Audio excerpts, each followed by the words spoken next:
যে কোনো নিরামিষ দিনে আমরা নানা রকমের নিরামিষ রেসিপি প্রায়ই বাড়িতে ট্রাই করে থাকি, আর তা যদি খুব কম সময়ে তৈরি করে ফেলতে পারি তাহলে তো আর কোনো কথা নেই। বাই দ্য ওয়ে, আমি চন্দনা, আর আপনারা এখন দেখছেন চন্দনা রান্নাঘর। হ্যাঁ বন্ধুরা, আজ আমি আপনাদের সাথে ইনস্ট্যান্ট নিরামিষ ধোকার ডালনা রেসিপি শেয়ার করতে চলেছি। কোনো রকম ডাল ভেজানো বা বাটার ঝামেলা ছাড়াই খুব কম সময়ে বাজার চলতি রেডিমেড ইনস্ট্যান্ট ধোকা মিক্স দিয়েই চটজলদি নিরামিষ ডিশ ধোকার ডালনা আমরা অনায়াসেই বাড়িতে বানিয়ে ফেলতে পারি। রেসিপিটি জানতে হলে ভিডিওটার প্রথম থেকে শেষ পর্যন্ত সাথে থাকুন। তো চলুন আর বেশি কথা না বাড়িয়ে শুরু করি দারুণ টেস্টি নিরামিষ ধোকার ডালনা। নিরামিষ ধোকার ডালনার জন্য সবার প্রথমে আমি ইনস্ট্যান্ট ধোকা মিক্সের এই প্যাকেটটা নিয়ে নিয়েছি।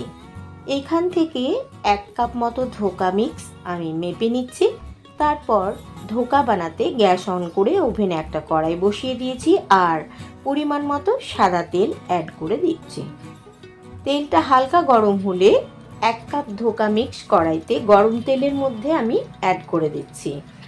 এই ধোকা মিক্সে কিন্তু অলরেডি সব রকমের ইনগ্রেডিয়েন্টস অর্থাৎ ডাল ছাড়াও লবণ, চিনি, কালো জিরে সব রকমের মশলাই মিক্স করা আছে, তাই আলাদা করে এর মধ্যে আর কোনো রকম ফোড়ন মশলা বা লবণ চিনি দেওয়ার দরকার পড়বে না।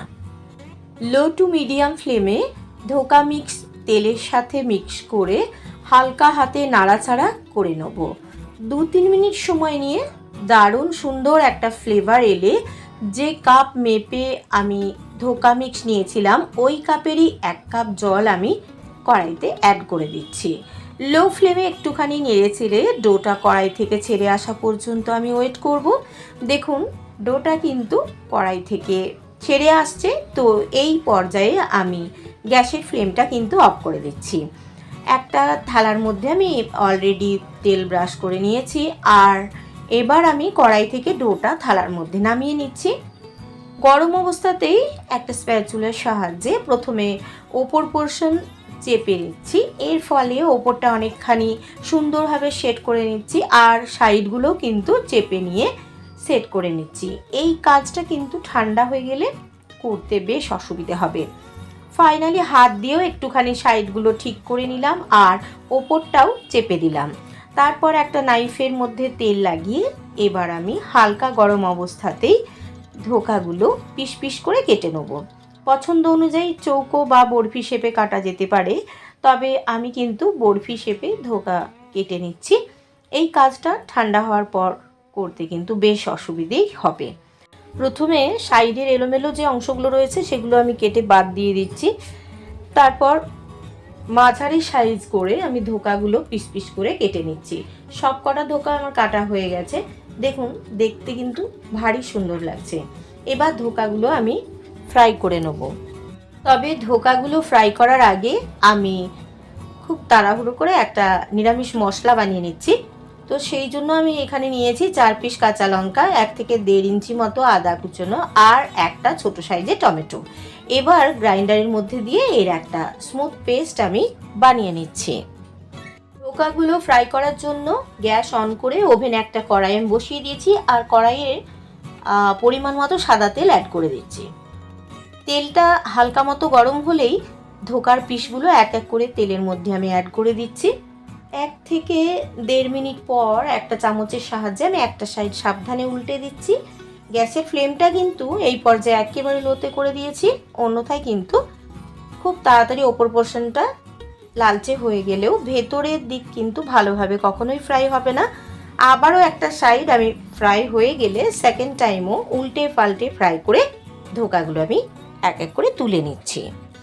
নেক্সট স্টেপে আমি মেন রান্নায় চলে যাচ্ছি। তো কড়াইতে যে অবশিষ্ট তেলটা রয়েছে তার মধ্যে আমি একটা বড় সাইজের আলু স্লাইস দিয়ে দিচ্ছি।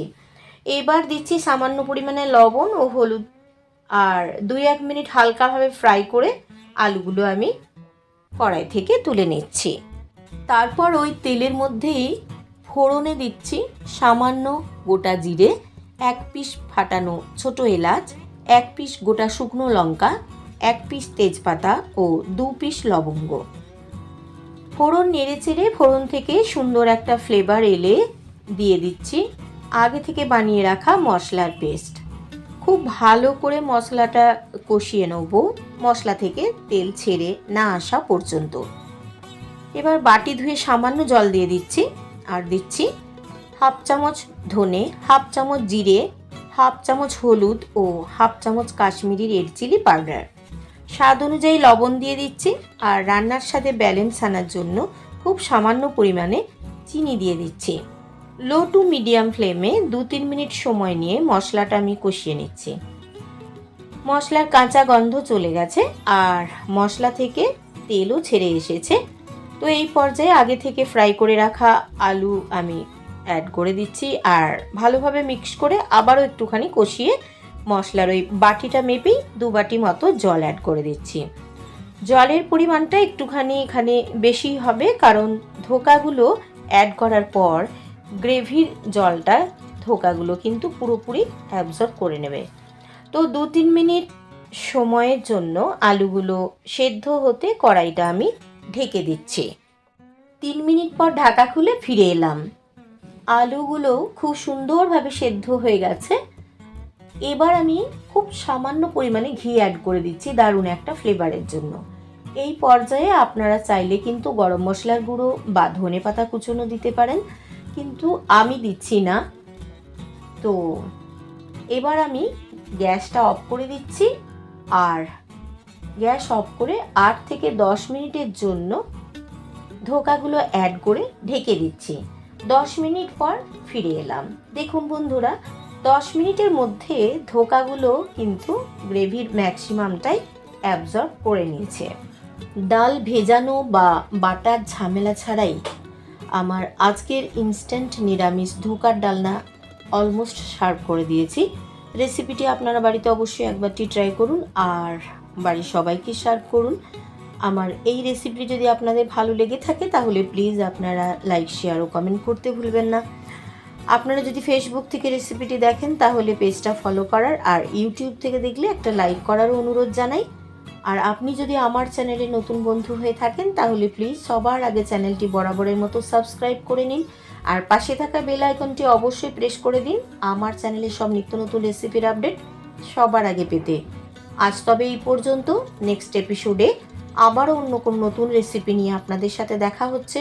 ততদিন ভালো থাকবেন, সুস্থ থাকবেন আর সবাইকে ভালো রাখবেন। ধন্যবাদ।